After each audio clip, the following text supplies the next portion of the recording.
Live. Good evening from Central USA. Yep. Kansas City, Kansas. Kansas City. Good morning from the Mideast all the way. And here we are sitting together. I'm having coffee. You're having sleepy time tea. We're together. My name is Dr. Tovah Goldfine. This is TMS Roundtable. We have been going live for this March will be 4 years. This is broadcast number 191. And I couldn't be more honored and privileged to be in this position. Also but work on my technical skills, which is my trigger. And to also have met Nathan Mennel. Say it correctly? Mennel, yep, close. Mennel. Yep. It's even prettier the way you say it. And we have a little bit of a story, which I'm going to ask you to tell most of it. But I was able to help Nathan on his journey. He had already started it and taught me so much. And we talk about how much the healer learns from their students, how much the teacher learns from their students. After every process, I'm never the same after working with a student, working with a client. And Nathan, you called me about 6 weeks, about 2 months ago. Let's go back there. And so you found my name and you contacted me. Go ahead. You continue. Well, first, I'm really happy to be here. Thank you so much for having this conversation with me. You're a good friend of mine now, and you helped me through a lot of stuff. And it started kind of from what felt like an emergency situation, an emergency flare-up. And coincidentally, I had just started reading Divided Mind by Dr. Sarno. And I was on a business trip, and I had an incident on this business trip that was very stressful and caused, a lot of strain on some relationships. And on my flight back, I felt a pretty massive flare up in my eye. And the interesting part about that is it's pretty noticeable to everyone else too. So, my coworker that I'm having this tension with is even saying, do you have pink eye? What's going on? And I'm knowing in my head, like, no, it's not pink eye. It's my feelings towards this relationship, and it's this stuff happening. So, before I had even started reading that book, those thoughts wouldn't have been in my mind. I would have thought that it was a diet thing, or that it was just, another autoimmune flare that's completely random, all that stuff that I've kind of had grown to believe or had been told. And so I had just happened to be reading that book and starting to really feel connections with, the emotional kind of spiritual factor and like that relationship with the physiological signals that I was having, and that the mind and the body were really connected, like, Dr. Sarno says. And so I was scared because the eye flare-ups are pretty significant. It's something that's just, for me, I can't, when it's happening, I can't ignore it. And then the fact that other people can see it, it just feels very intense and painful. And so, and as a child, you were diagnosed with uveitis. Yeah, uveitis, and went through the whole rabbit hole of eye issues and diseases, glaucoma, retina problems. When I was 14, I started having to get shots of steroids in my eye. With the needle. Wow. Yeah. So that was it's been a journey. So, I had, just to back it up a little bit, before finding Dr. Sarno's book, the last probably 2 years, I had started getting into functional medicine, really changing my diet, exercise, found that had helped significantly. Good. And so, I was thinking, I was always thinking in terms of diet at that point. And when this happened, it was just such a signal that there's more happening than diet for my stuff. I still think that that's a really big factor and can be, a relief. But long story short, when I don't make it short, make it long. When I had this stuff pop up and I had just read that book, I thought I know where the other path leads. I can go back to my eye doctor that I've been seeing ever since I was a kid, and then get the recommendation to also go see my retina doctor, and then just fill up my calendar the next few weeks with eye doctor appointments and treatment and eye drops.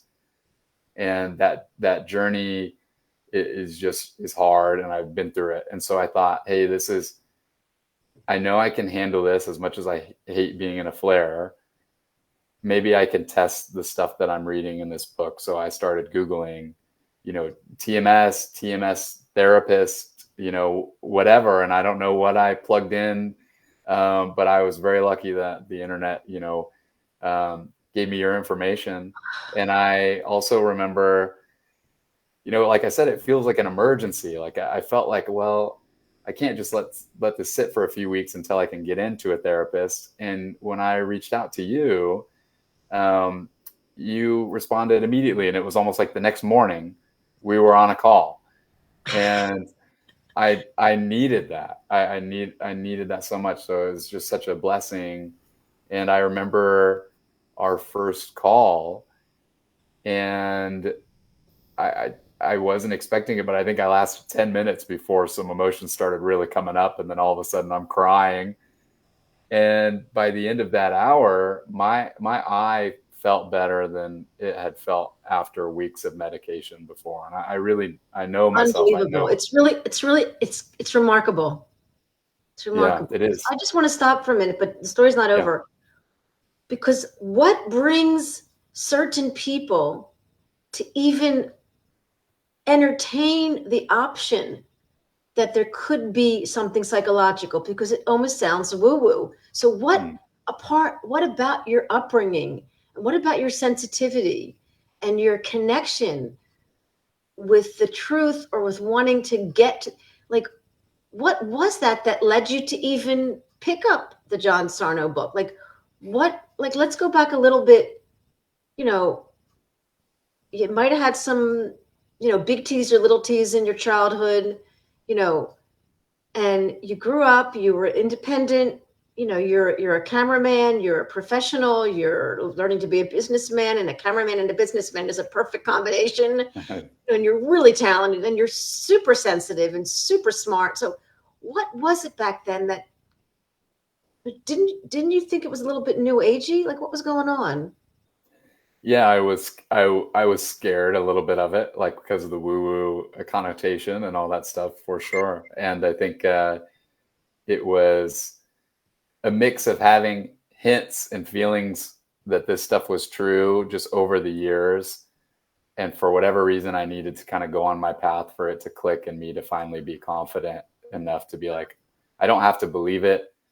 I really know it now. It wasn't a choice. It wasn't a choice to believe. It was kind of like, I've felt this, let me try it. Even my first conversation with you, I wasn't sure what to expect, and I was a little bit nervous. And, to be done with that call and to have these kind of hints, and then see physically my eye change, it was the ultimate proof.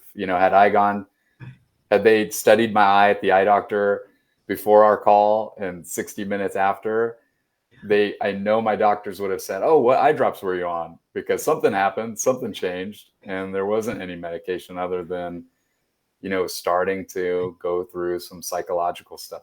So I want to say to the listeners, it's really important, because you made a decision to stay in your head or travel a path, like how Rose would say, from your head to your heart, which is very scary and not a comfortable place. And I recently even asked my own trauma therapist, who I occasionally talk to, because nobody's immune. And I said to him, why don't we want to go to that place of feelings? Why don't we want to go there? That's the healing journey. That's the place. That's where the magic is. That's where we're sitting in a cage, in a prison. The door's open. We have the key, but we don't want to go out. Like, why don't we want to go there? And his answer. We hear how all the therapists and all the doctors talk about that place of deep feeling. He said we were told as a child that it wasn't safe to be there. And I even said to my kids, why are you crying? Like, I knew that it was uncomfortable for me as an adult because of my childhood, and now they're learning to be comfortable with their feelings because it's our intergenerational trauma. But Nathan, what you did that night is you made a decision to go to that place. And I guess I was happy with you. We created that space that felt safe. Because a lot of us, will talk to their therapist and not get that kind of relief. But they need to, what I'm saying is I want them to trust this process. So if it doesn't happen then, the tears are very powerfully chemical, and they were tears of compassion. And Rose also taught me sometimes we cry tears of pity and we're not going to get far.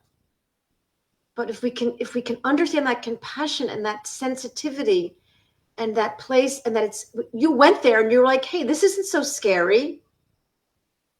So you're able to put your fear aside, the unknown aside, and you were brave and courageous, to not meet a lion, to kind of play, to kind of go back to that. Talk a little bit about, so what did it feel like for you to be in that place, that scary place, which it's scary because it's unknown.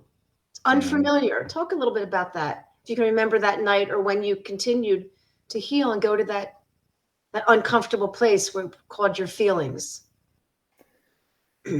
Yeah, it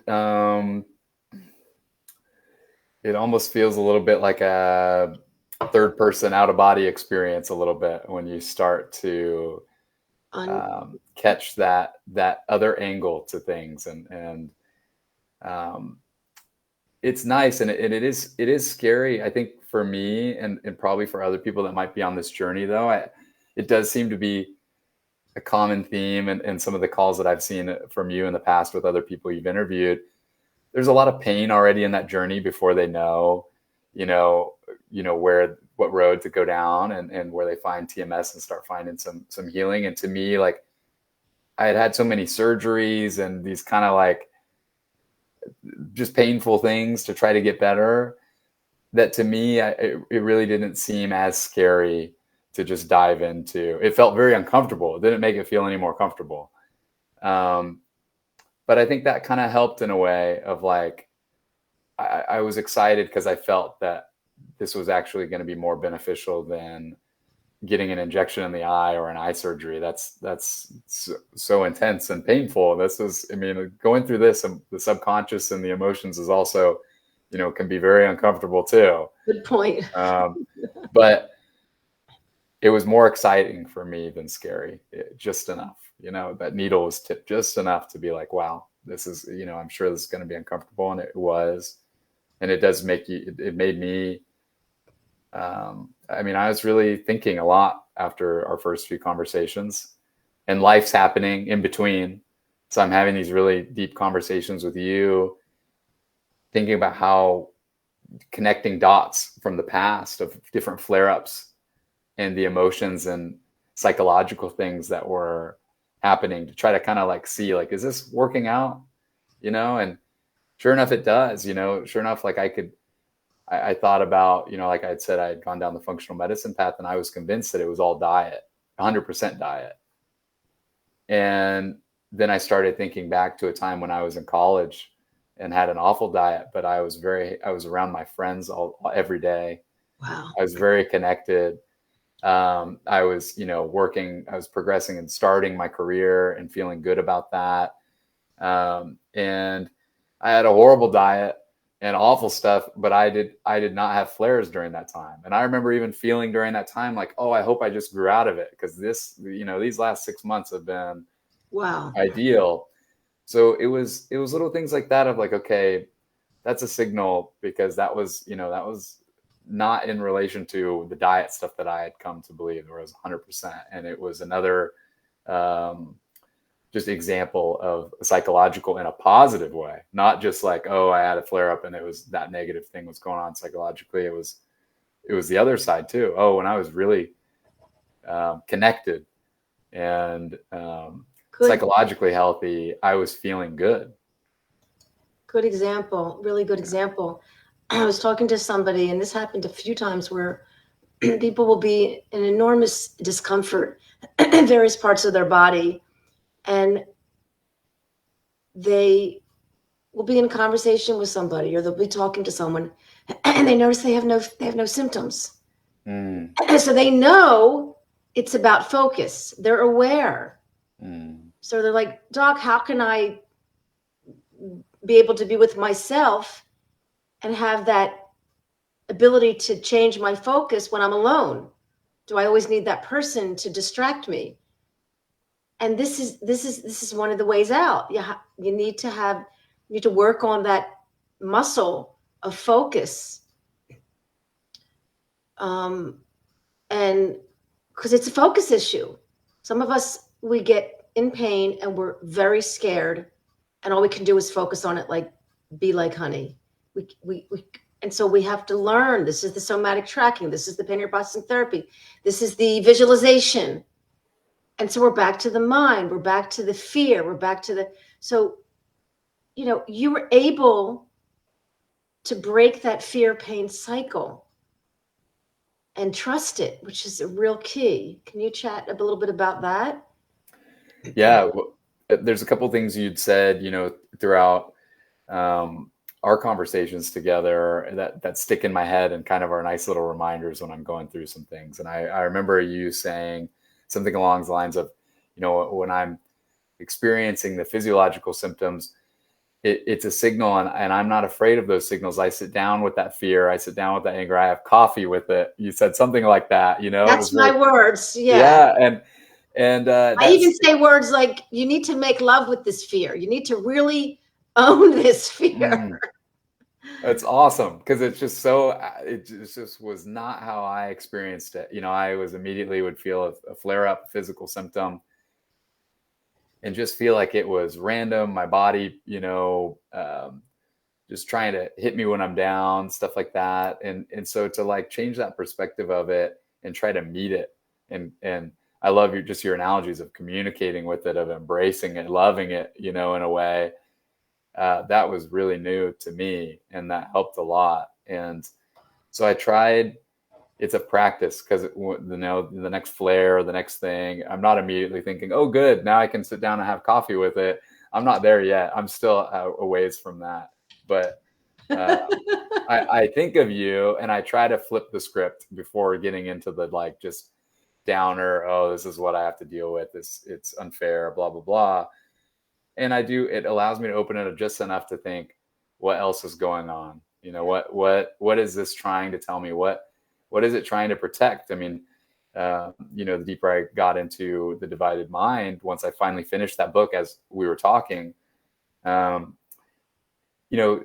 those things about that it's actually trying to protect you in a way. It's not this like demon inside of you just trying to stab you. It is this kind of disconnect and a subconscious effort to try to protect. And it's just gotten a little bit out of line, with other ways that it could handle it. But in a way, it's trying to protect you. It's trying to distract you from deeper subconscious feelings. That would be really, I know you don't want to be a coach, but you'd make a great one. But listen to this. Here's a biggie. And I know Almiris, I hope I said your name right.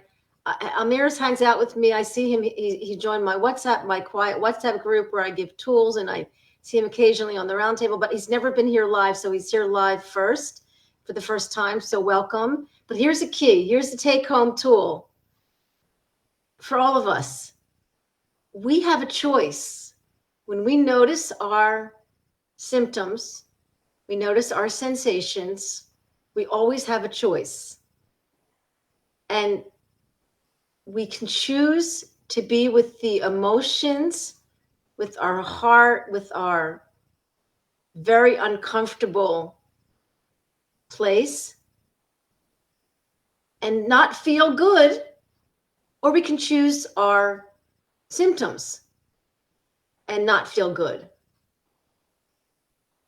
So correct me what would you say to this? So basically, but through the heart and through the feelings is the way out. And we can get there through the symptom. I mean, like there's many ways out. There's just, if we're talking a brain game, the brain you're reacting to your pain. It's a reaction, and that keeps the brain in the fear pain cycle. If you can be in your heart and with the feelings, which you were capable of doing, there's a softness, there's a calmness, there's a breath, there's a trusting, there's a belief, and that's all chemical also. And that, all of a sudden, you're carving that new pathway. Brain game through the parasympathetic. I mean, I'm not talking like the scientists talk, but you're somehow activating your parasympathetic nervous system, and there's rest and digest. And Hanscom will always say, well, here's what you do when you're in anxiety. When we have pain, we're anxious. We're in anxiety. We're in like fight or flight. And we now have a choice. We have a moment to make a choice between the thought and the action, because usually we react, and then there's the cycle. Or if we can respond, one of Hanscom's videos, short little videos, is how do you bring your anxiety stressors down? And there you have that potential to bring your anxiety stressors down. He says, hum. He says, breathe. Go for a walk. I always say, you want to have a cigarette? Have a cigarette. You want to smoke a joint? Just don't stuff your feelings. Have a joint and hang out with your pain. Your fear, your insecurity, which is behind your doubt. Let's crush doubt, as Dan Ratner says. So on that note, I want to just compliment you, because we're all sensitive, smart people. And I've talked to people who said, I don't want to hear that I'm sensitive, doc. And I know that it triggers them, because we think sensitive is weak, and it's so not weak. It's the new strong. It's the absolute new strong, and it's never been new. It's always been a characteristic of a strong person, and everyone knows that. But there's this social, you tell me, you're very sensitive. You're such a sensitive, you're so connected to your feelings. You got it. You figured it out. And that's where we have to almost thank the trauma in your childhood or whatever happened, that you were able to take with you this deep sensitivity and trust. That was right. You were an amazing sous chef with me because of that sensitivity. Can you talk more about that and how that is for you to live like that? Because most people want to bolt from their sensitivity. Yeah. Well, thank you for saying that. I remember when you had mentioned that I was sensitive, like on one of our first calls. I said, I don't want you to say that about me. I see it as a big compliment now, and it is tricky. I think I'm still dealing with not just being resistant to that word. Even I mean, I think it's been so ingrained, at least in the stuff I consume and what I hear, that it's a negative. But it was interesting to work through with you, because it helped me view it as a strength, and it helped me view it as, I view it as kind of, the gift of it is that I get to work in a creative field. I think you had mentioned too that seems to be a common trait of, people in creative fields and stuff like that. I think you're attuned to different frequencies. Michael Galinsky is a cameraman. I mean, talk about sensitivity. Yeah, and when you recommended that movie and I watched it, I couldn't believe, the similarities and all that stuff. And, I thought it was striking, to see somebody else go through those psychological and physiological symptoms in the same way I do, with something that was so close to home. When his film was about to come out and he was trying to sell it, and it was going to, finally screen in that theater, and he's stuck on the floor.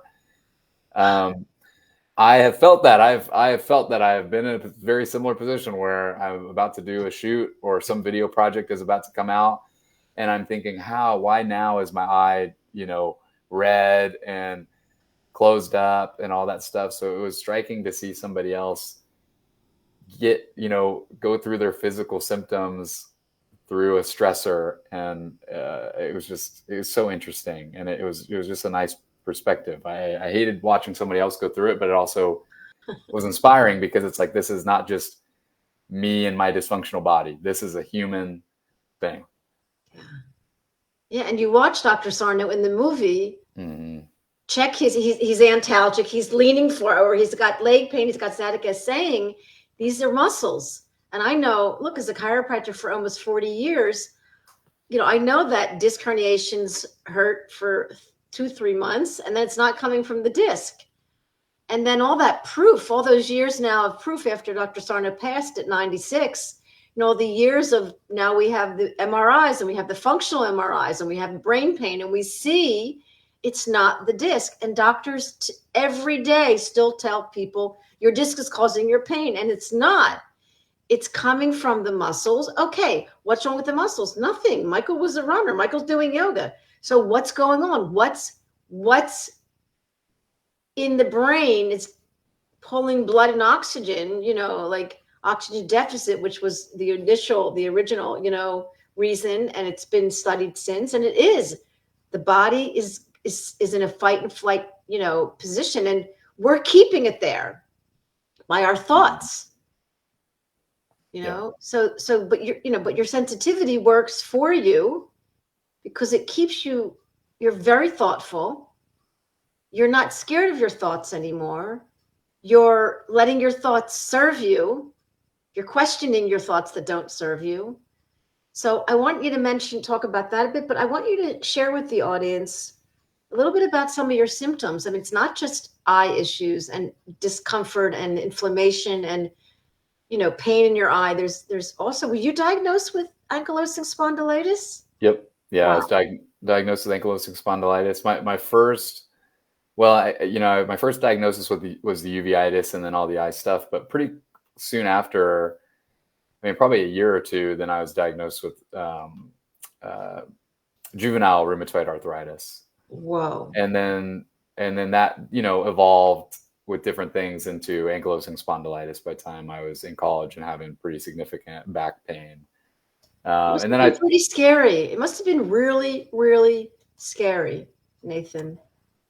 I felt like my whole life revolved around physical pain and disease. Everything was kind of catered around that. It was like school and doctor's visits, and then I would fit life kind of in between those two things. That's kind of how it felt like for a while. Really, really intense. Yeah. So it is, now, that's a massive motivator for me to dive into this. And I think it was a big reason why I was so open to just trying to get in with you as quick as possible, and reading, getting halfway through the Divided Mind and being like, I got to try this. I got to start practicing this and see what it's about. You trusted, you saw that, just because a lot of people, who are listening and who watch the videos and who come to the TMS roundtable, and they're not getting it. Something clicked for you. And so what can you share with people that, look, it is about repetition, repetition, repetition. And you were not a book cure. You're not cured. I don't even like that word. I don't use that word. You're in recovery. Mm-hmm. You have symptoms, you were talking about going to the, when you were at the gym and how that's occasionally you get back pain. We're not here to cure. We're here to, what did you do? You didn't cure yourself, but you're in recovery. And so what would you say to people who are not seeing shifts in their symptoms? Because we all want to see our symptoms change, but we know we got to get better at feeling before we feel better. So would you recommend to people who are falling and maybe not getting up so quickly as you did? Yeah, I do view it as a practice, which I think is hopefully inspirational to somebody who isn't just getting a quick heal. Because I agree, I love your comment about kind of, what'd you say, not healed, but in remission or something like that. Recovery, right? I love that because that's how it feels. I mean, I woke up in the middle of the last night, kind of itching, right? Like that was another like weird symptom that I have. The pain moves, it takes on different forms, just kind of how I Dr. Sarno has mentioned and you have mentioned. But the inspiring part to me is not that, it's not a failure to have the symptom. It's the practice of what do I do with it. And that's like where I get your voice in my head again, trying to have coffee with it. What does that look like? Okay, my eye's messed up.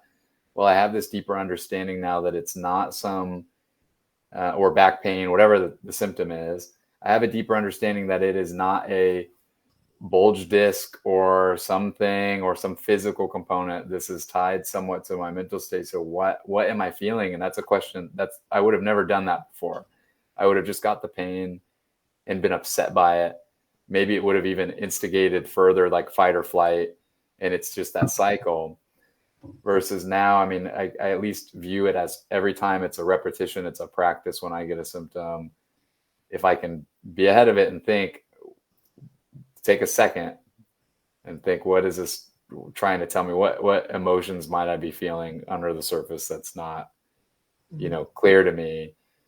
And I found that practice it's helpful. And the more that I'm able to do it, the less severe the symptoms seem to be. Like, I don't think you're either like fixed or not fixed.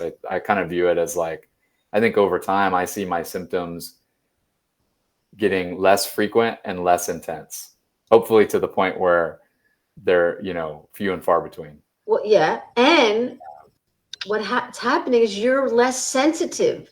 Yeah. You're turning down that dial. You're dimming the switch. You're seeing it as an opportunity, which first of all takes a little bit of the fear away. You're still feeling scared. Yeah. But then there's this, it's like you're detached a bit because there's less fear. You're trusting your body that there's something going on. And then the relationship between you and the symptom changes. The different communication between you and the symptom, between you and your body. So talk about the fear pain cycle, because this is a biggie. I mean, it's in the Pain Brain movie. It's, the guy Greg. No, it was the other woman with anxiety who saw each time she had enormous anxiety or a symptom, she saw it as an opportunity. So that's where she saw, she's in the game. Where Howard Stern started to laugh at his symptoms. Oh, it's you. Or, my guy from Turkey, Ozzy, who was on and healed ankylosing spondylitis with another coach who was on, this guy from Britain. And he's like, come on, pain.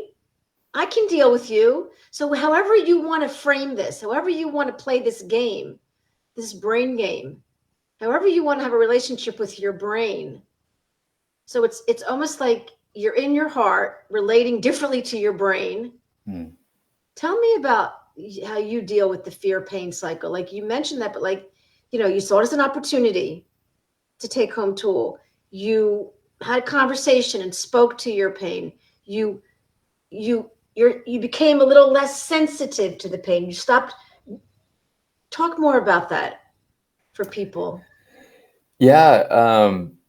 I feel it with work a lot. So that's an easy example for me. Even after having multiple sessions with you, I recently had a work trip and got very stressed out about the shoot, a lot of moving parts. And sure enough, that night I just had the hardest time going to sleep. I'm having symptoms pop up, my eyes getting red, all sorts, it's the whole thing again. Right. And I think with the practice that I've had a little bit, I could, one, like you're saying, try to relax a little bit versus just get caught in that fight or flight cycle, and then start feeling the emotions. Like I remember texting you as I started practicing more, the physical symptoms seemed to slow a little bit, but I started feeling so much more emotional stuff popping up. Like instead of just getting a big physical flare, I'd feel like anxiety, tightness of chest more than, I was used to.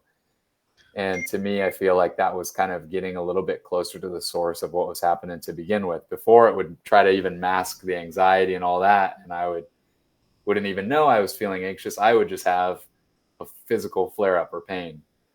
And so I think I noticed that kind of being a signal of the practice, a signal of me getting a little bit closer to the source, was actually feeling more emotional, kind of symptoms than physical symptoms, feeling anxious about things. And not, and I remember you saying that sometimes people get to that point and then they go back and they're like, I'll take the physical symptoms over all this stuff, which I could kind of understand.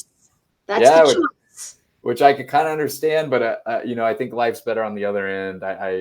When you can get through it and really have coffee with it, like you say, and work through that, because there's something about that. I don't want to not have a adventurous life just to avoid stress or anxiety. I would rather try to practice and learn how to cope with the anxiety, how to work with the anxiety. Wow. And that's easier said than done. When I'm in the moment of it, I'm like, oh, why did I choose this career path? Why did I choose this thing where this is so high pressure, right? And there's so many variables that I'm responsible for, right? But anytime I'm out of it, I'm so thankful and grateful for, the career and the adventures that I choose to embark on and stuff like that. That it really, to me, is like, okay, this is just the price of playing the game of this adventurous life. To me, is learning how to deal with isn't the greatest word, but learning how to practice and be on the same team as my emotions and my psychological stuff. So that's the practice, that you've been helping me with, and I'm still working through it. I still have symptoms and the stressors pop up, but it's a little easier for me to recognize now. Like I said, it's not just like a physical symptom and, I have this random eye thing and that's going to interfere with this job I have tomorrow. Now I kind of know, I think the eye thing is a signal that I'm anxious about something about this gig I have tomorrow. And then I can work with it. Is there anything I can do to make this less stressful for me? Can I do a little more like preparation before this job tomorrow? Even if it's called self-care. That's called self-care.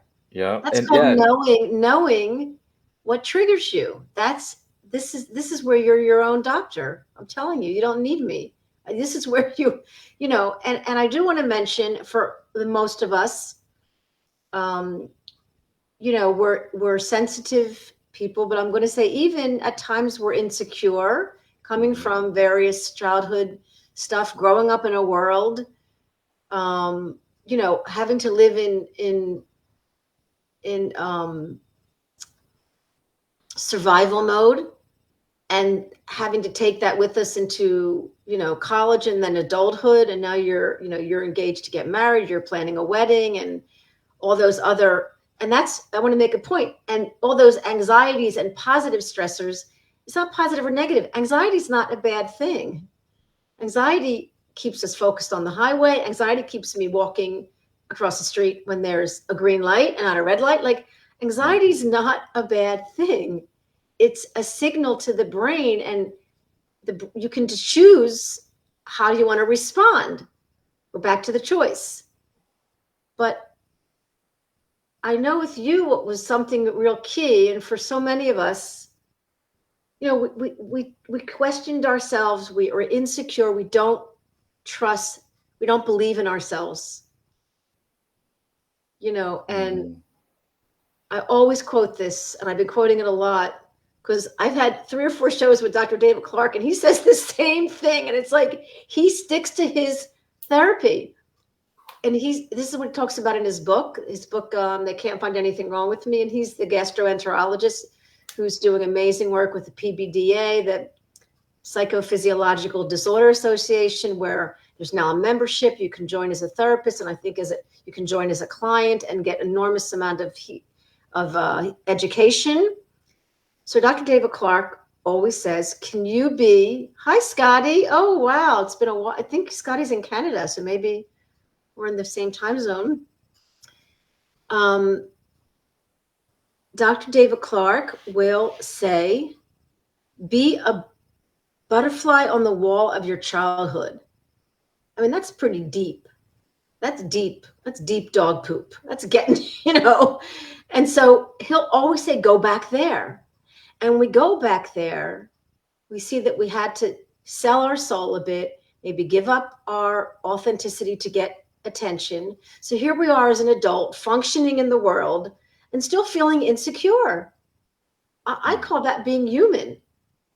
Okay, so you've dealt with feeling insecure behind the camera, insecure, in a business decision, and that will trigger. So what you learned and what you're showing is what you're telling us in the audience here is how you are compassionate and loving to your little boy, to your little child, how you believed in yourself, how you believed, and this is a key, because we can't heal a body that we hate. And if we're in conflict with ourselves, then we're creating enormous cycle of pain. So can you share with the listeners about how you've been working with that and how you will work with that the rest of your life? We're not getting rid of anything here.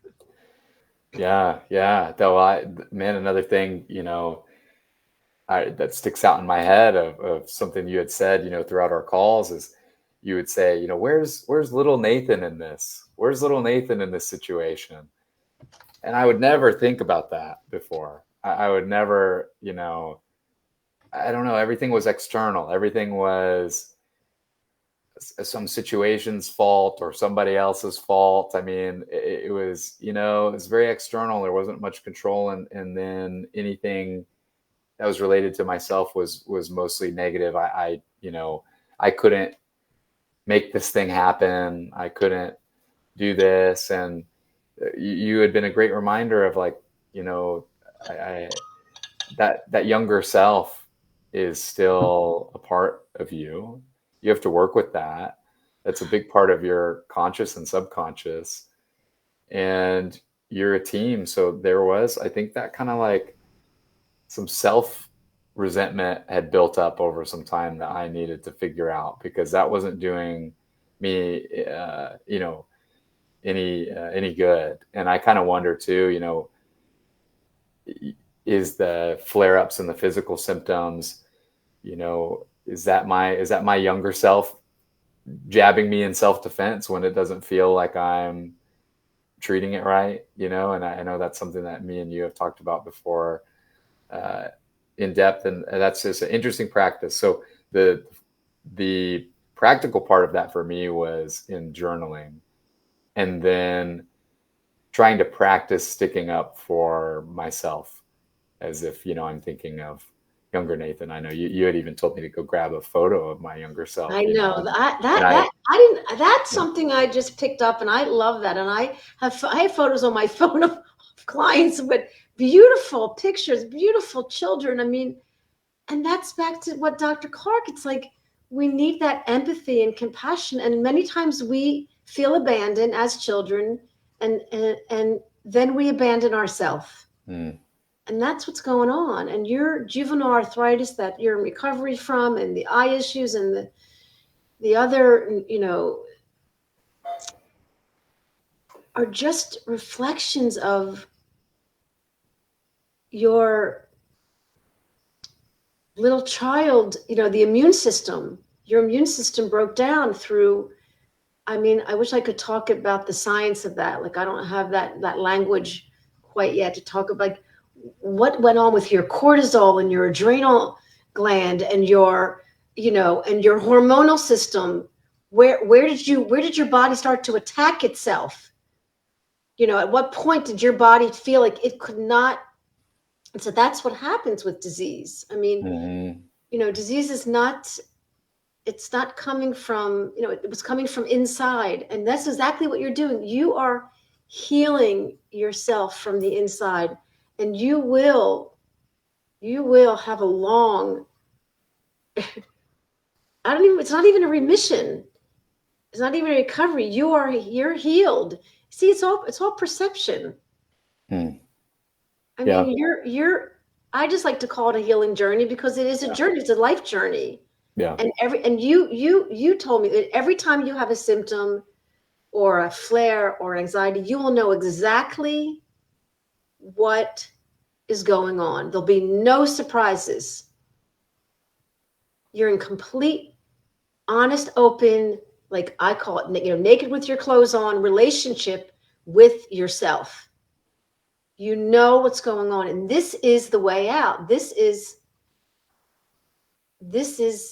understanding yourself. And just about the journal is very important. I saw another little Doc Handsome has a great DOC, direct your own care app. And apps are great. Curable's great. You just have to apply it and use it. Mm-hmm. I mean, there's tons of information, but it is hard to apply and use it. At times, I'll get hired by clients and I'll help you implement it.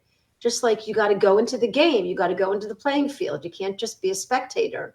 So on one of his apps, he's got a lot of information about journaling. I mean, Hanscom swears by journaling because it really helped him, and he felt like it pulled him out of that deep, dark quicksand, with his 19 symptoms, and helped his OCD. He talks about OCD because we're back to the thoughts, which are part of our big triggers, because our thoughts can heal us and our thoughts can harm us. So Hanscom talks about the journaling and how it helped him take his obsessive thoughts. He talks a lot about ruminating thoughts, obsessive thoughts. He even says how OCD he was. And we're all a little OCD. This is human behavior. So he took his thoughts, put them on the paper. And not only neurologically is something happening, and he said there's 1,000 studies about it. It's not like we'd have to prove that, but it's there if you need to prove it. But to take your obsessive thoughts, put them on the paper, neurologically, they're not there. They're on the paper. And he would get relief from his burning feet because he simply journaled and journaled.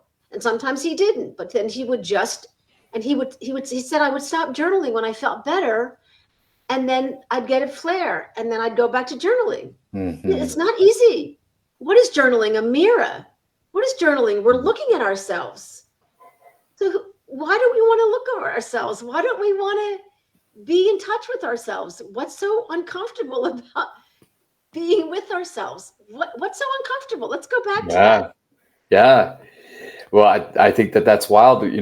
Your point about the autoimmune disease. I remember one of the first things I learned when I was figuring out what I had, and I was a child at the time. This was before the Ankylosing Spondylitis and all that stuff, but it was always autoimmune.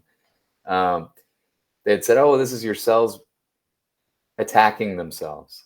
Some things, some wires getting mixed, and the cells can't tell, what cells are yourself and are good cells and what cells are bad." And I think that's really striking because, as you just talked about, getting to know your inner self and like feeling like, getting lost and not understanding your inner child. It's the same thing, just on a spiritual level. It's like kind of getting confused of where you are and how you're treating yourself.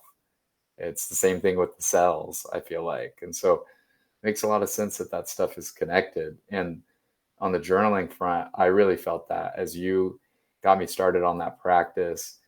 I needed to do a lot of it up front really quickly and just journal a ton of pages, and go at it to like start finding some relief, and then it might pop up again. And that was just forced practice, and just a better way to get those repetitions in, because I'm sure in the future, you could probably get to a point where you don't need to write 30 pages to really stick up for yourself or to take these other, opinions. For me, I have to practice it. I have to think about, some of the things that you've told me in the past and kind of write those down. Can I be nicer to Nathan? that stuff is not going through my head. I have to just write that down and practice it and treat it almost like a homework assignment. But that practice is making me be more on the same team with myself. And I think that that is really connected to this whole autoimmune issue of your cells not knowing where yourself starts and ends.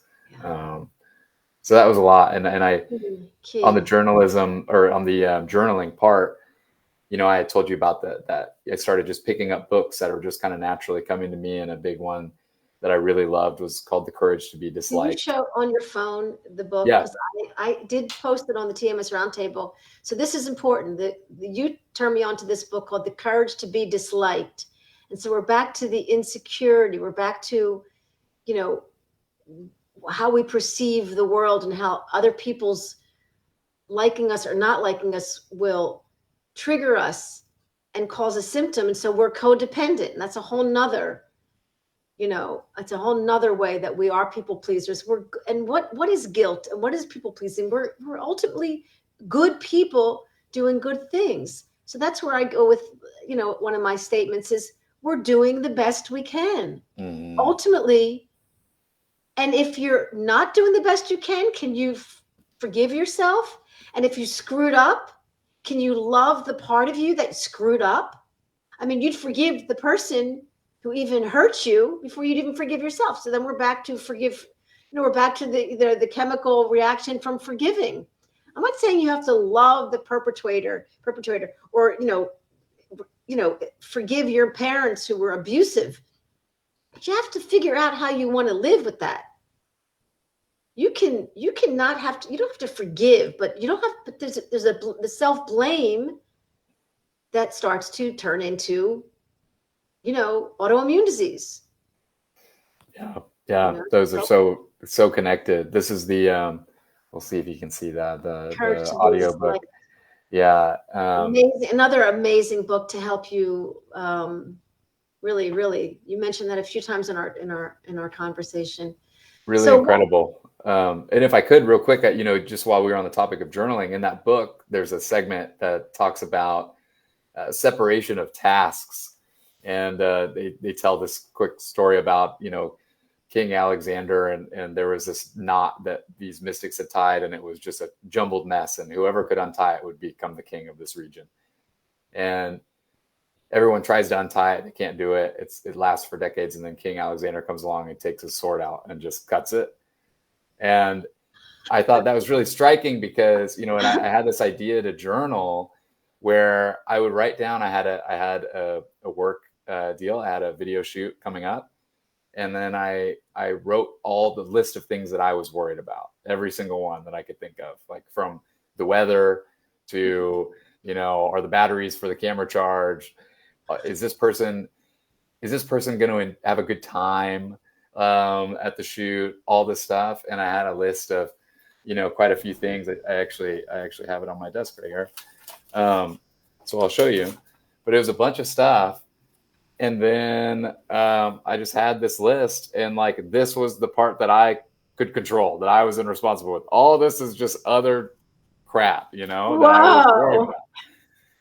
And I kept this little part with me. I put it in my pocket and I took it with me on the shoot. There was 4 things, there were some things on here with, like the weather, for instance, right? Like I would write, like, is it my task or not? And it's like the weather is not my task. It can't be. That's God's task. I'll let, him handle that one. And, I want this person to have a great time. Even that's not my task. I can't control, I can make it, the most enjoyable setting I can, but I can't control that. And that helped me because I would feel some of the bullet points on that longer list that was out of my control creep into my mind. And, I would sneak away and I would open this little paper and just look at my 4 things and kind of anchor a little bit again. So that was a really fun practice for me to implement, and writing it out.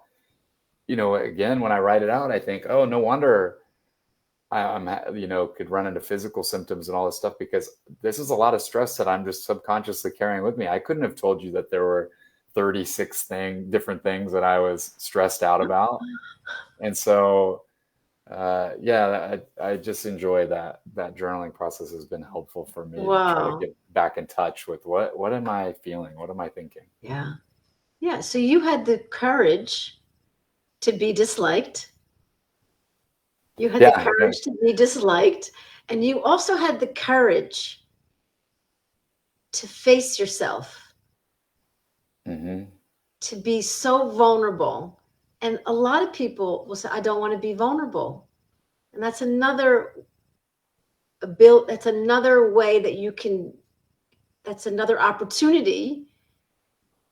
And then we say, well, why don't you want to be vulnerable? Why is it? And because somehow we were told that wasn't right, it wasn't good, it wasn't strong. And, any woman I know wants a vulnerable man, wants to be able to be emotionally connected, and wants any man or woman to be connected to their feelings. And a lot of us are not connected. Like I even sometimes know what I'm feeling, but I might not be connected. I just want to say and I'd love you to respond to this because it's a little bit vulnerable about me. And so, when I go live with these shows once or twice a month in the times of like I had to get up at 5 a.m. and sometimes I have to get up at 4 a.m. And I like to get a good night's sleep. It's important for my health. I know what my triggers are. So Rose and I would always call each other. We'd put a phone call in and I'd wake her up, making sure she's up. Her alarm would be set, but I'd always make sure she's up, or she'd make sure as I was up. And I get that phone call so I could sleep better. So Hmm. now I'm doing these shows alone, and I have to ask my guest, you know, to so here I'm this like, but I'm the producer of the show, and I'm the coach, and I'm the sous chef, and I'm the host. So how I felt very vulnerable various times, and I thought I'm not going to ask Nathan to call me, like to put a call in my and make sure I'm up. I'm not going to. And I just thought, no, my sleep is important. I don't want to be triggered. I don't want to be up thinking the alarm isn't going to go off. I don't want to be late for the show. I don't want, and I would like, and I've been doing this like once or twice a month with people because I'm going live, early in the morning for me, so I can be live in the nighttime in America. And I feel I went back and forth, Nathan, Mm. before I asked you to put a call. And guess what? I get up and I text you and I said, I don't need the call. But I Yeah. slept okay because I knew I had that. So it's almost like it's trivial, but down deep inside, it's my insecurity. You know, I have to change my role and be the needy one. You know, I have to understand. So I noticed that.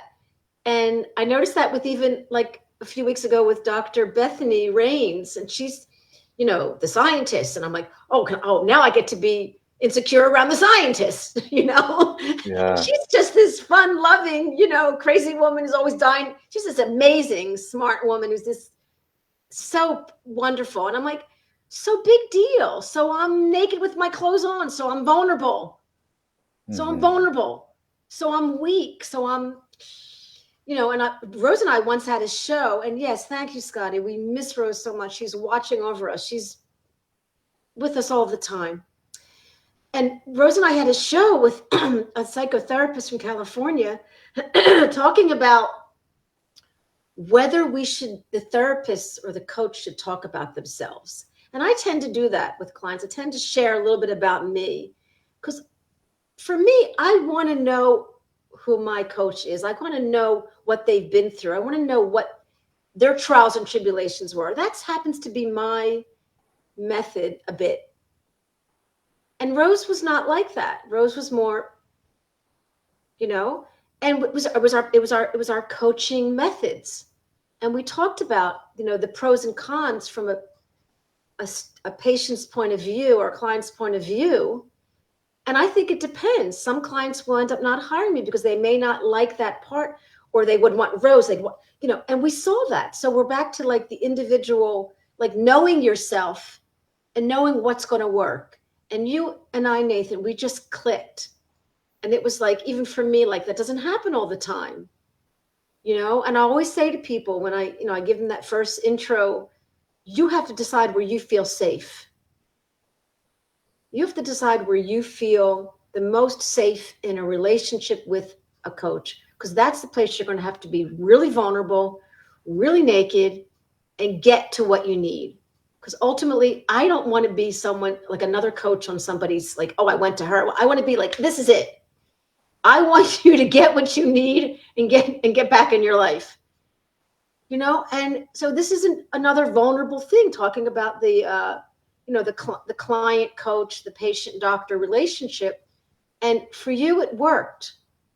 You didn't have to go down the rabbit hole with other coaches. And I feel for people who are on this journey and not getting what they need from their coaches. And some people don't get what they need from me. And I feel bad about me. And then I realized it just didn't work. I mean, because it's a relationship. Mm-hmm. And we got lucky. And sometimes I don't think it's about, I mean, sometimes it's not about luck. It's about connection. It's about the personalities. And you knew yourself, and you knew that working with me was the way to go. And it was an incredible process. We worked for 8 to 10 weeks, and so I'm in awe, when I question my, like, what am I doing in this profession? And, it's not easy to be, because it's also a business, which is very hard for a healer Mm-hmm. to be a businesswoman. And, so talk a little bit about, you have any questions for me? You have any questions for me? Anything you want to say or you want to end with? We still have some time. I'm starting my day, and you look like you have a little energy left. Oh yeah, I'm down to keep going for a little bit for sure. I knew from the beginning that it'd be a really great fit. I remember you had said something of, well, my white coat's in the closet. I can go grab that if you need to feel like it's clinical, and stuff like that. And I was thinking, for me, just in my situation, and I don't know if luck's the right word or anything, but like, I didn't want that. I was hoping for exactly what ended up happening, which was, to find someone like yourself that is just super familiar with TMS, super familiar with, the therapeutic methods involved and the practices and the coaching that could help me, put that into practice in my own life. And I enjoyed, you had mentioned that thing about how much the coaches or therapists should be talking about themselves. I really enjoyed hearing bits about your story because, again, I think I'll just speak for myself. When I'm feeling all these things and having these autoimmune issues and these stressors and anxieties, I feel a lot of times like, oh, this is just me. And so to hear stories of yourself and you're helping me heal, but you are also continuing to practice, helps me a lot. And your thing about, asking to get a phone call, right? Like that actually gives me confidence because I can see from my end, when I got that text from you, I thought, oh, that's really smart. Like, I totally understand why she does that. Maybe I should do that for my shoots because I have early morning stuff and I feel the same anxieties, and so, but I've also, like, had I been on your side, I think I would have felt the same insecurities of like, will this make it seem, right, weak or whatever. But it usually isn't the case. And so to see it from the other perspective, it gives me confidence. And one of my questions for you was, my favorite line from you that I said before was how you say, I like to sit down with my symptoms, have coffee with my symptoms and stuff like that.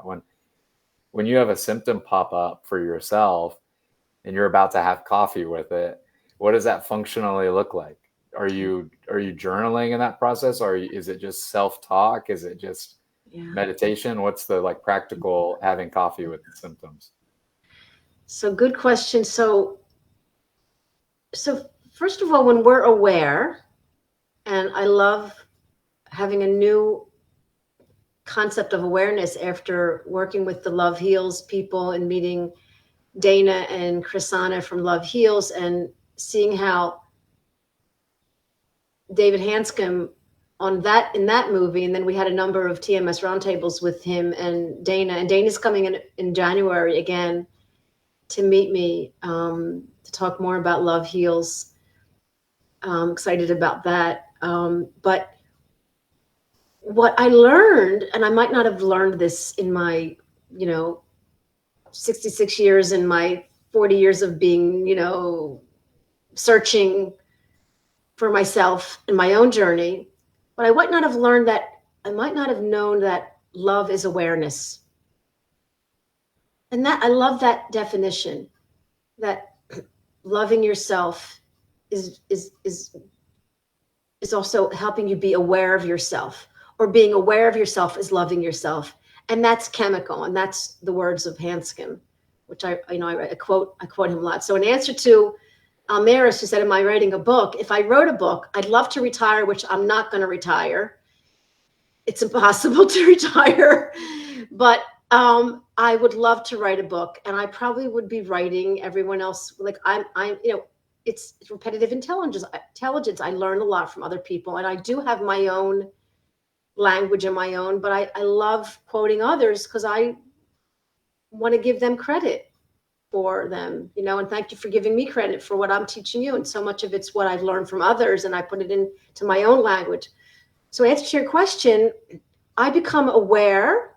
I notice that I'm aware, which has become something I've learned. I've learned better awareness from meditation, from journaling, from being in pain, being in emotional pain. I've learned an awareness from being in enormous therapeutic processes myself. So I've learned an acute awareness. So awareness is what we learn, what we get from mindfulness.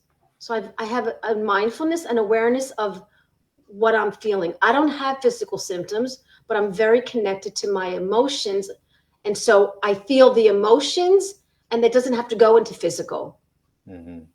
And occasionally, like I had some heavy duty wrist pain this month. And I worked on a lot of soldiers. I've been going up and down to the bases and helping soldiers, but I'm very strong. And I'm like, why is my wrist? So I knew right away, and it didn't have to go into a drama with my physical pain, or other things that pop up. I have a little autoimmune here, a little mold stuff here.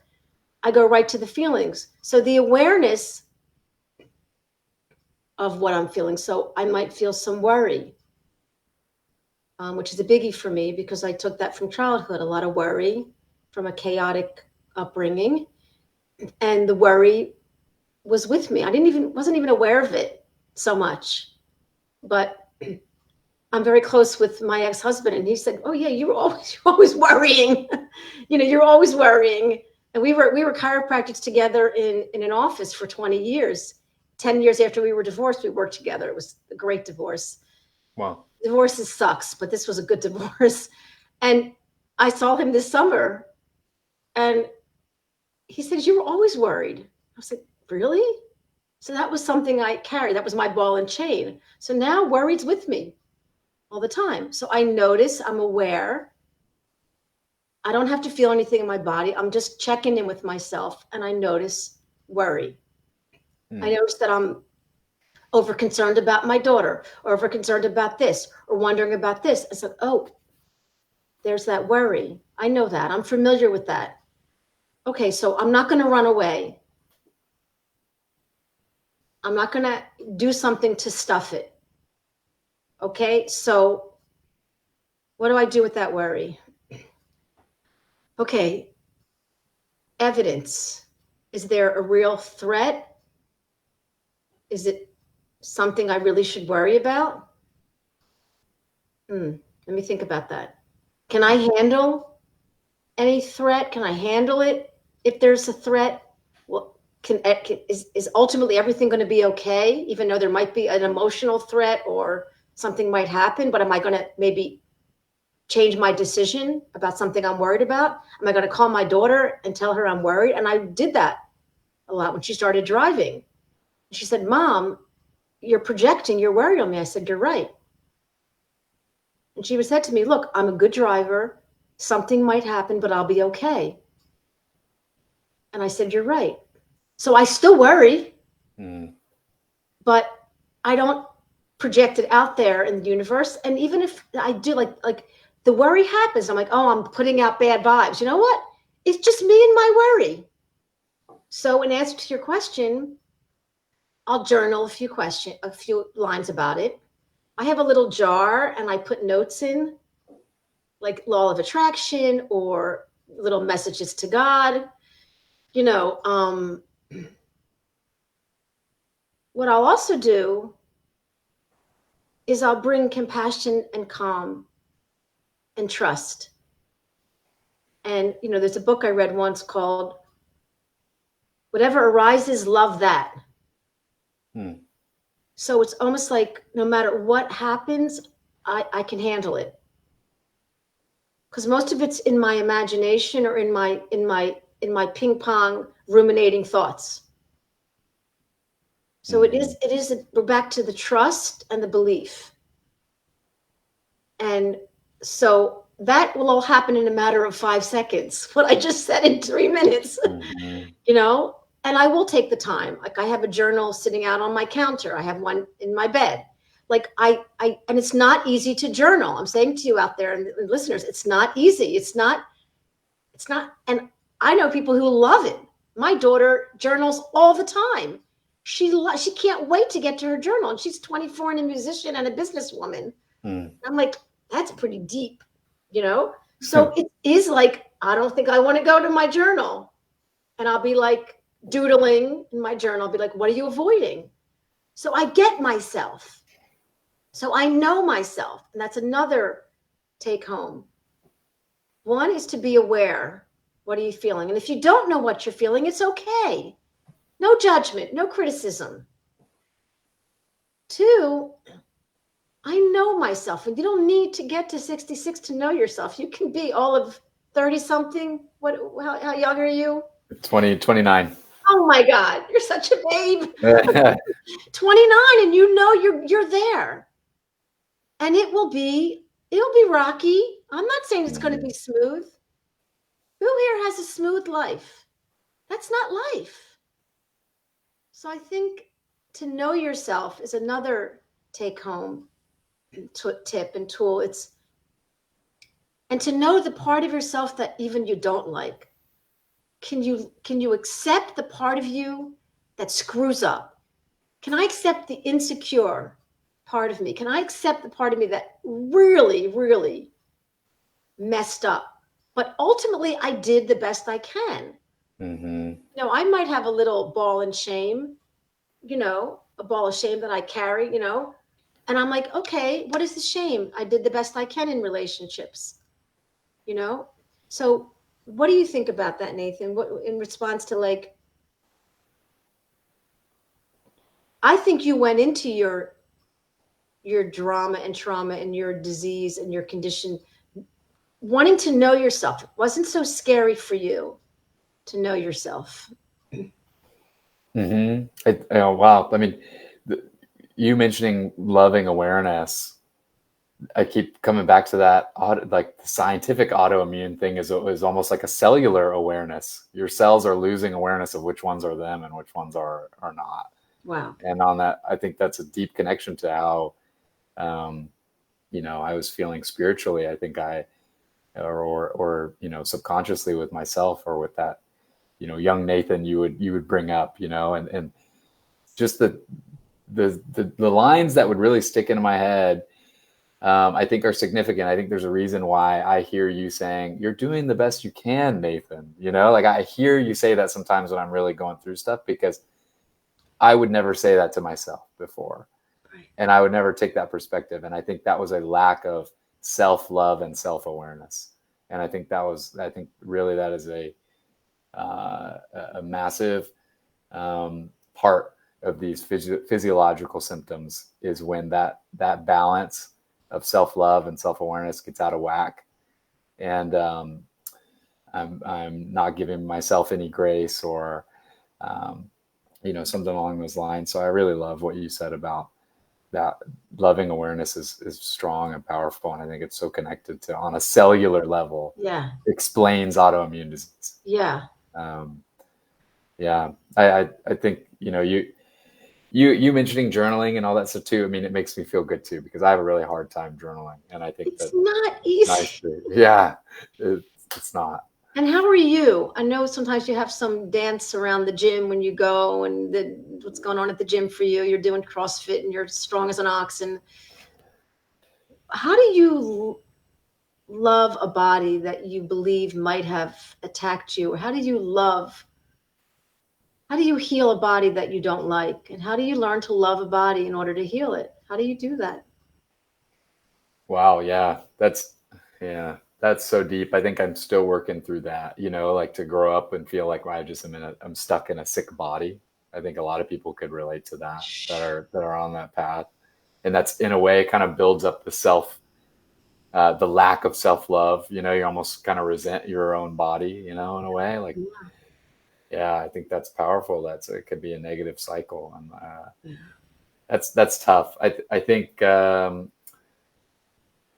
it's that balance of loving yourself, but also there was some inner guilt and stuff if I knew I wasn't doing what I could be doing to make things better.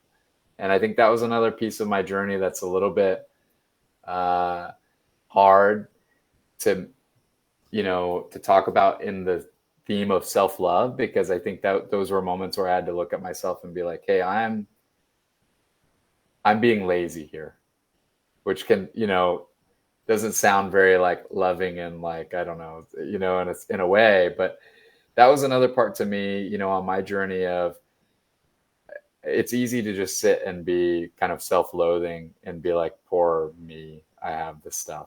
And it's it's against me. My body's against me. And I think you kind of lose yourself in that. And I think I started when I was like really challenged myself to, bring back some fitness and be like, okay, I can move. I can, even though I have my eye stuff, even if I just go to the gym once a week, there's something there that's not just zero. And I had to start there and challenge myself. And I did find that it was easier to feel some more self-love when I felt proud of doing things that were uncomfortable. Yeah. And I could develop that kind of discipline and strength. And that's still a practice for me. And CrossFit has been a really big part of my life, because the health part of it's amazing, but more so the discipline and having workouts where I'm like, wow, I can do that. Like I did something hard. Right. And I think that those are really great outlets for me to find self-love. I think in a weird way, I find it easier to have that loving awareness for myself when I can do something hard and that I didn't want to do, than even just sitting down and like trying to be nice for myself and give myself a break. I No, think you make a good point. This is where all the emotions have a balance. Fear can motivate us. Mm-hmm. We can use fear to drive us forward, because the fear is there's not a real threat. It's not real fear. It's fear of insecurity, fear of rejection, Yeah. fear of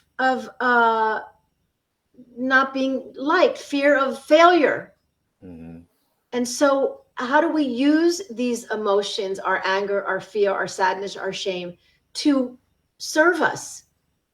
And that's what you're just saying. Like and so there's a fear of exercising, and you go and you do it, and you're like, this is great. There's a fear of getting into the journal, and you're like, and we always see on the other side of it that the fear could be a friend. And this is the subtle balance of emotions, of your thoughts, of knowing yourself. This is a key. I'm glad you brought that up. Well, I really like what you said too earlier. Before I forget, you talking about when when I asked you about what happens when you sit down with coffee with your symptoms, and you had said, it's not so much physical symptoms for you. You're catching yourself in emotions, fear, or worry. Yeah. And I noticed that as you helped me get better with my stuff, that, like we had talked about, the physical symptoms were totally a mask for like, oh, I actually feel scared.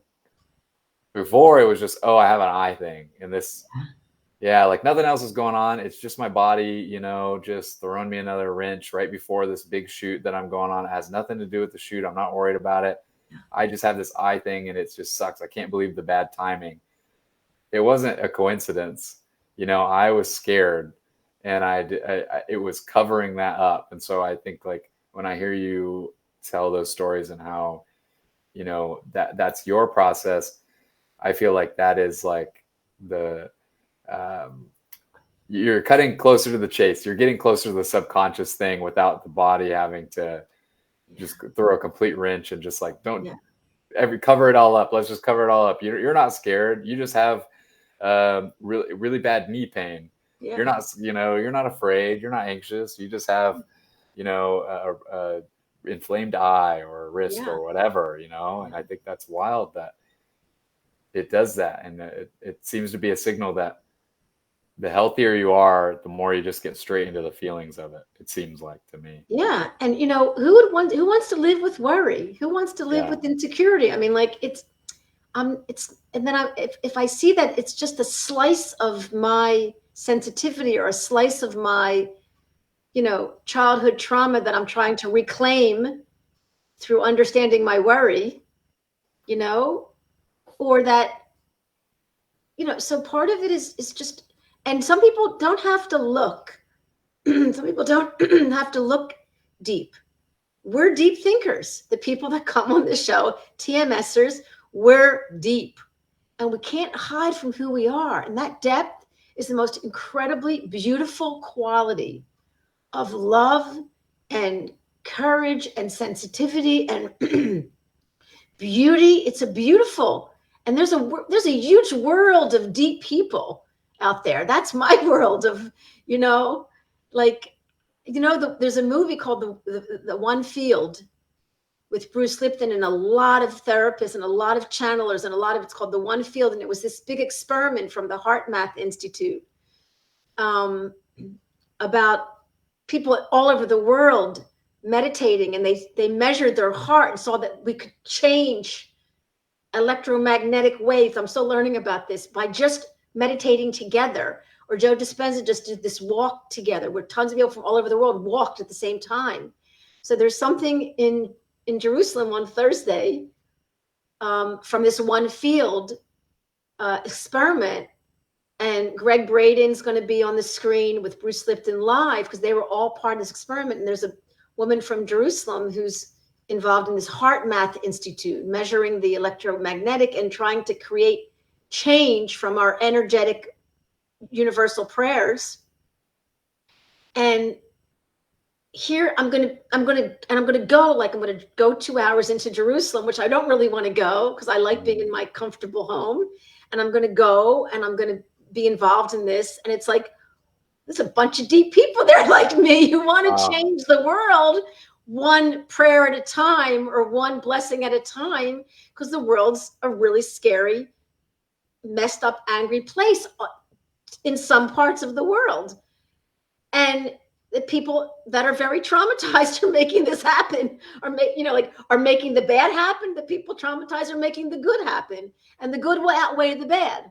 So, in regards to the deep world, you're now drawing to you, your fiance and people in your life that are like you. And that's also one of the recommendations, like Sarno would say, like, go help people. When you feel bad, go help others. And then you'll begin to draw like-minded people who are about depth, who are about looking deeper. For some people, they don't need to. And I'm like, that's you. I kind of want to be like you, but that's not me, Yeah. So, yeah. Wow. You've come to like full circle to look at Nathan in the face with those beautiful eyes of yours that occasionally will get inflamed. Yeah. And you'll be in this loving relationship with yourself. And that's your path. That's your karma. Oh, thank you. That sounds like it's going to be an incredible event. I'm excited to hear. Yeah, you can see it. Guess what? It's live in Jerusalem, but they'll be on screen Bruce Lipton and Greg Braden, who's just wonderful, and a bunch of other healers. And then people can watch it from all over the world on YouTube or Facebook. It's Thursday night. I'll send out. It's the One Field experiment, and they're going to do the experiment again. And because we have cell phones, because we have smartphones, I can connect to an app and I can have my heart measured as I'm praying universally. It almost sounds a little woo-woo for me. But that's why I wanted to dive in, because because it's a little new. And I didn't want to do it alone, but I found some friends who were going to meet me there. I first wanted to do it from my home, which was a safe place, and just go on the YouTube or the Facebook and be part of the audience. And then it was not expensive price to be in this big auditorium, and we're having our hearts measured through this phone app. And then this Heart Math Institute, which I think people have heard about. It's a big thing, Heart Math Institute. And I'm like, this is going to be a new experience, but I'm a bit nervous. I'm a bit worried. I'm coming out of my comfort zone, Yeah. So all that to say is, we're back to knowing yourself and seeing who you are. You're this sensitive guy who probably would be one of the cameramen, in that place doing that, because you're going to be attracting jobs like that. Mm-hmm. Where Michael Galinsky has, been filming, these heartfelt, groups. And then like Chrisana is filming, Love Heals. And now they're filming something about horses, and like doing some big work with the horses and the sensitivity of horses. And also Love Heals is going to be on PBS. It got chosen to be a PBS special, the movie Love Heals. So our small group of sensitive people, we're increasing our numbers so we can continue to heal ourselves and heal the world. And how do you want to say goodbye to our listeners and to this amazing 90 minutes that I get to spend with you? And I know you want to go to sleep, and I got to start my day. Well, it's funny because I had one more question for you. Could we fit it in real quick? Yeah, and I wanted to just ask you also, will you come back maybe in like another like 6 weeks, and let's follow up. Yeah. Let's see what's going on. First of all, you're getting married, and when are you getting married? Yeah, I get married in October of next year, 2024. Amazing. Maybe we'll meet for a celebration. Yeah. Wonderful. That'd be so fun. What's your other question? Well, I saw Scotty had mentioned in the comments, I wonder what the risk could be symbolic of, and he had mentioned you're using your hands to help so many people. Yeah. He had commented about, my eye. I have had that thought too. Do you think that the physical symptoms when they manifest mean something? What are your thoughts on that? Do you think that the wrist is a deeper signal of something? Maybe my eye is a deeper signal of something?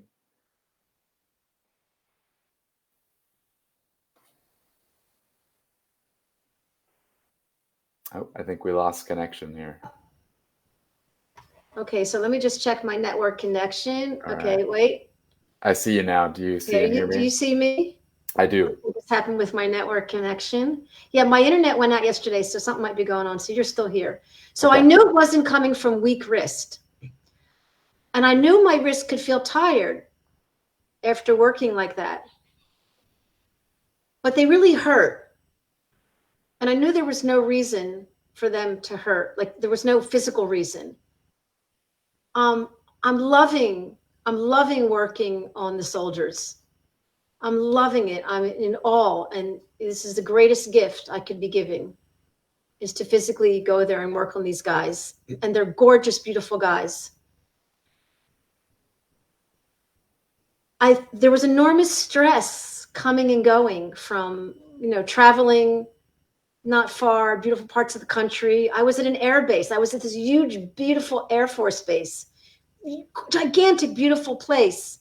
There was nothing around war. There's no bombs or anything. I mean, the bombs and all, it's happening in a very specific place in 3 or 4 hours from where I live. It was an hour from this Air Force base, and it was a huge base. That's a full-time base,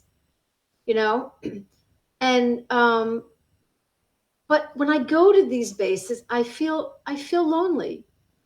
I feel like angry. I feel angry about this war. I feel angry about hate. I feel angry about violence. I feel angry that, like I'm a peace-loving Woodstock hippie. So I feel really angry and hurt and scared, and then that ties into my own mortality, not just about, and then I'm feeling guilty because I'm feeling angry and sad about myself and not the soldiers or their wives, husbands are away. So then there's the guilt. Yeah. And I noticed in the car ride, a friend of mine drove me there. It was about 2-hour drive. And then I worked for 4 or 5 hours and then he drove me back. And I noticed in the car that I felt anxious. And it wasn't about his driving, though it's crazy to drive. Like it's like in Israel, it's like driving in New York. It's like crazy, and you got to be really, and I'm the passenger. It's better when you're the driver. Yeah. I noticed I felt anxious and I felt worried and I felt something. And I came home and journaled about it. And I was like, why do you feel like why the heaviness? Why the heaviness in your heart? You just did a great job and you're wonderful. But that didn't matter. There was this sense of loneliness and worry that is with me all the time. And it just goes deeper than that. So it comes up when I'm in a vulnerable experience to feel joy, happiness. And I believe that next day, when I was at the gym or when I was doing some yoga, I had enormous wrist pain. And I knew it was from that. I knew my body was creating some inflammation from some anxious thoughts, which could have been in my sleep.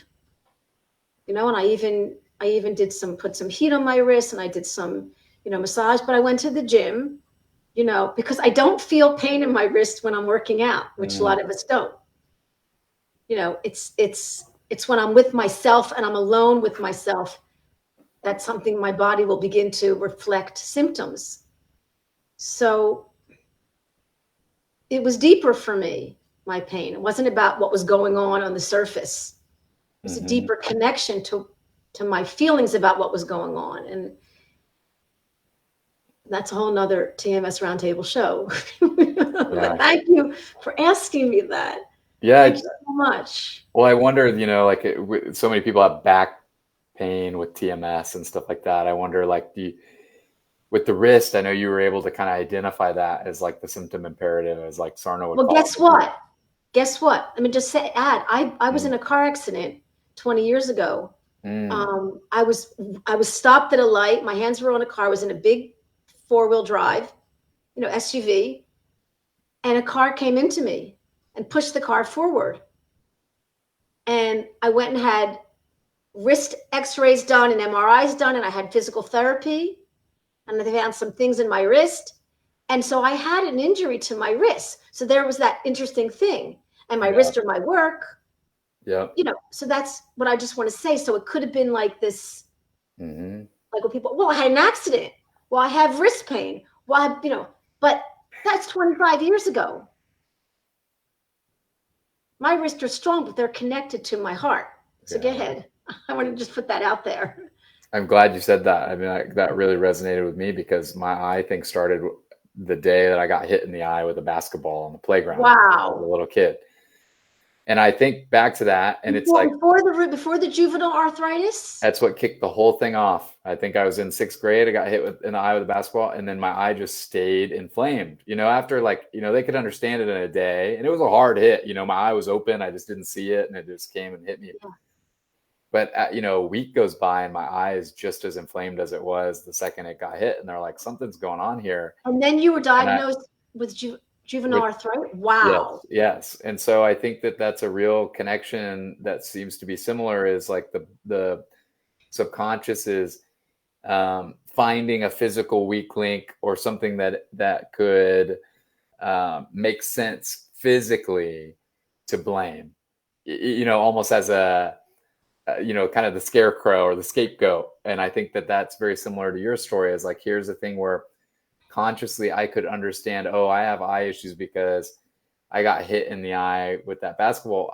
I really believe that there was that stress, there was that lack of loving awareness, there was that stuff building in me at that time. I think I was going through some stuff with my father leaving and things like that were really deep.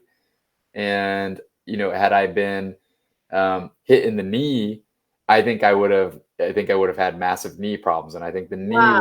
knee would have been my thing throughout my life. It just so happened that the eye was that link that it took, and I kind of wonder if that's a similar And thing I with want your to wrist. interrupt. And my hands are like my lifeline with my chiropractic and my massage Mm, work, and your eyes through the camera. You yeah. chose a profession. Wow. Wow. Yeah, a lot of connections. Wow. You're right. There's something really deep there. Wow. This is the longest I've gone in a TMS roundtable, and I am Oh, okay. loving this conversation. No, I love our dialogue. It's Yeah. very profound. And you know what? Just to the universe and to the YouTube and to the internet, I have had people who go onto the YouTube and look at the show and see the guest I've had, the honor of the guest, and they're like, Doc, I'm healing from just listening to your YouTube. So this is the field. We are the field here. We are creating healing by meeting and helping people and affecting the field of the universe. Because one grain of rice makes 10,000 grains of rice. And people there's a lot to look at. There's tons of YouTubes. People, they go to the TMS roundtable, and a lot of them I never meet them, and they heal. So you are an amazing healer. You're an amazing Healy. I'm sure you're an amazing cameraman. You're going to be an amazing husband Thank to you. Taylor. She's a lucky, lucky, lucky woman.